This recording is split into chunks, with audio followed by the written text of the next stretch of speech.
మన ప్రభు అయిన యేసుక్రీస్తు వారి శ్రేష్టమైన నామంలో అందరికీ శుభాభివందనాలు. దేవునికి మహిమ కలుగును గాక. దేవుని మెండైన ఆశీర్వాదాలు మనందరికీ అనుగ్రహించబడును గాక. ఆమేన్. యేసుక్రీస్తు ప్రభువారు సిలువలో మరణించారు. ఆయన 3 మేకుల ద్వారా సిలువకి బంధించబడ్డారు.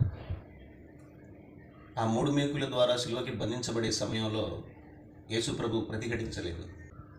నిశ్చేష్టుడై వాళ్ళు ఏం చేస్తున్నా మౌనంగా ఉన్నాడు, సహించాడు, భరించాడు. ఈ యొక్క విషయాన్ని బట్టి చాలామంది ఏమంటారు అని అంటే 3 మేకులు పీక్కోవడం చేత కాలేదు అని అంటారు. అంతేకాకుండా అనేకులు యేసు ప్రభుని దేవుడు అని నమ్ముతూ ఆరాధిస్తున్నారు, విశ్వసిస్తున్నారు, ఆయన రక్షకుడని అంగీకరిస్తున్నారు. అయితే రక్షించేవాడు 3 మేకులకి ఎందుకు బంధించబడ్డాడు? 3 మేకులు కూడా పీకోలేనివాడు ఇతరులను ఏమి రక్షిస్తాడు అని అనేకులు అంటారు. ఇది కొంతమందికి ఒక సందేహంలాగా ఉంటుంది, కొంతమందికి హేళనలాగా ఉంటుంది. అందుకే 3 మేకులు పీక్కోవడం చేత కాలేదు అని పదే పదే మాట్లాడుతూ క్రైస్తవుల మనోభావాలను దెబ్బతీసే ప్రయత్నం చేస్తున్నారు తెలియని వాళ్ళు. యేసు ప్రభు 3 మేకులు పీక్కోలేదు, వాస్తవమే. ఈనాడు మనుషుల్లో ఒక సందేహం ఉండొచ్చు, గౌరవప్రదమైన సందేహం. అలాంటి సందేహం కలిగిన వాళ్ళు ఎందుకు యేసు ప్రభు ఆ 3 మేకుల దగ్గర ప్రతిఘటించలేదు? తను దేవుడైతే సామర్థ్యం ఉంటుందిగా, శక్తి ఉంటుందిగా, ఎందుకు ప్రతిఘటించలేదు అని అంటారు, అని సందేహపడతారు, ఆలోచన చేస్తారు. ఈ సందేహం అనేది ఈనాడు కాదు కానీ ఆనాటి నుంచే ఉంది. ఆనాటి యూదుల్లో కూడా ఉంది. మెస్సయ్య అంటే విమోచకుడు లేదా రక్షకుడు మానవాళిని రక్షిస్తాడు అని అనుకున్నారు. అది నిజమే. అయితే వాళ్ళు ఏ విధానంలో అనుకున్నారు అని అంటే దావీదులాగా రాజులాగా అవుతాడు, సింహాసనం మీద కూర్చుంటాడు, పరిపాలిస్తాడు, దావీదు యుద్ధం చేసినట్టు కత్తిబట్టి యుద్ధం చేస్తాడు అని ఇలా అనుకున్నారు.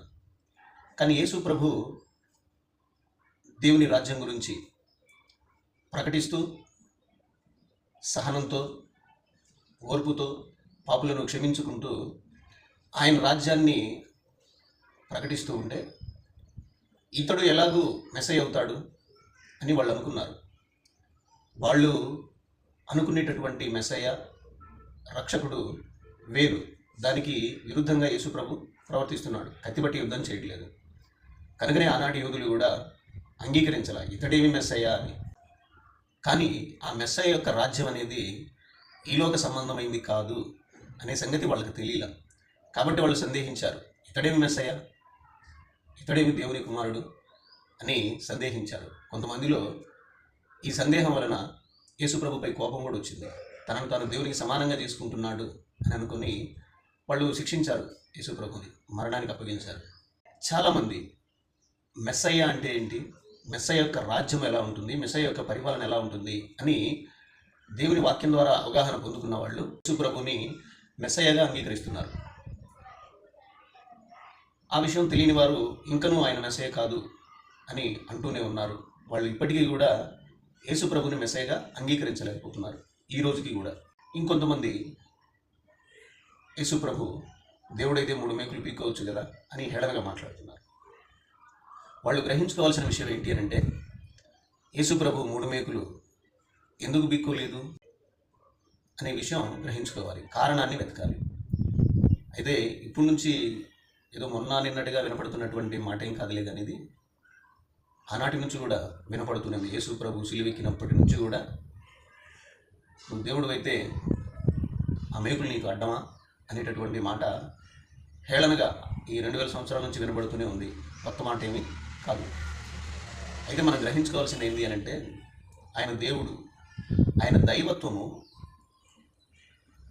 మేకుల మీద ప్రదర్శించడానికి రాలా, ఆయన 3 మేకుల మీద ప్రతాపం చూపించడానికి రాలా. గాలిని గద్దించాడు, సముద్రాన్ని నిమ్మళపరిచాడు. అవి యేసుప్రభు మాట విన్నాయి, నిర్జీవులు అవి. యేసుప్రభు మాటలు లోబడ్డాయి. మేకులు కూడా నిర్జీవులేగా, అవి లోబడవా? ఖచ్చితంగా లోబడతాయి. అయితే యేసుప్రభు యొక్క విజయం మేకుల మీద కాదు. యేసుప్రభు విజయం సాధించాల్సింది మరణం మీద. అది ఆయనకి సాధ్యమే. కనుకనే మేకులు దాటుకుని మరణం వరకు వెళ్ళాల్సి వచ్చింది. మేకులను ఓడిస్తే మానవుడికి రక్షణ వస్తుంది అని అంటే ఆ రోజే 3 మేకులు తీసేసేవాడు. 3 మేకులను తీసేస్తే రక్షణ కాదు. మానవుల యొక్క పాపాల కొరకు ఆయన రక్తాన్ని చిందించి శిక్షించబడి హింసలు అనుభవించి మరణంలోనికి వెళ్ళాలి. ఆ మరణంలోనికి వెళ్తేనే మరణంతో యుద్ధం చేసే అవకాశం ఉంటుంది. ఆయన ఆ మరణంలోనికి వెళ్ళి ఆ మరణాన్ని జయించి 3వ దినాన తిరిగి లేచాడు. ఆయన టార్గెట్ 3 మేకులు కాదు, మరణాన్ని జయించాడు. 3 మేకుల గురించే మనం ఆలోచిస్తే మనం గుడ్ ఫ్రైడే రోజే ఆగిపోయినట్టు లెక్క. ఆయన మరణ పునరుద్ధానములను గురించి కూడా ఆలోచిస్తే సంపూర్ణంగా ఆలోచించినట్టు, ఆయన విజయాన్ని గురించి ఆలోచించినట్టు.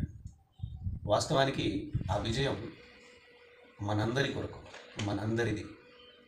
ఆయన నిస్వార్థముగా మన కొరకు మరణించాడు, తిరిగి లేచాడు. మనపై ఉన్న పాపభారాన్ని, శాపభారాన్ని తొలగించాడు. అంత ఘనమైన కార్యాన్ని జరిగించినటువంటి యేసు ప్రభువుని అవహేళనగా మాట్లాడటం అనేది మానవ జాతికి సరిపోయింది కాదు, కృతజ్ఞత లేనిదిగా కనబడుతుంది. మరొక మారు మనం గ్రహించాల్సిన విషయం ఏంటి అని అంటే, ఆయన మానవుణ్ణి విమోచించడానికి వచ్చాడు కనుక విమోచన కార్యం వరకు ఆయన ప్రయాణించాలి, మధ్యలో ఎక్కడ ఆగకూడదు.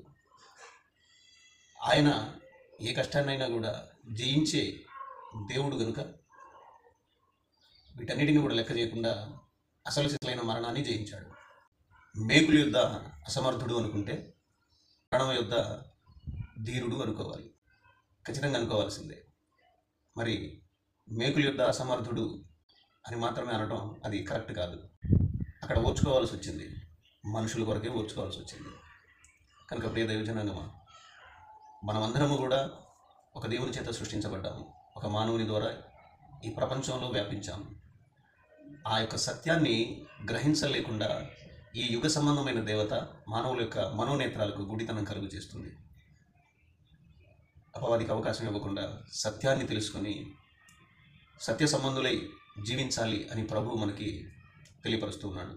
యేసు ప్రభు చేసినటువంటి ఘనకార్యము మనందరికీ ఆశీర్వాదకరంగా ఉంది. ఆ ఘనకార్యం తాలూకు ప్రత్యక్షత మనందరికీ అనుగ్రహించబడును గాక. ఆమేన్.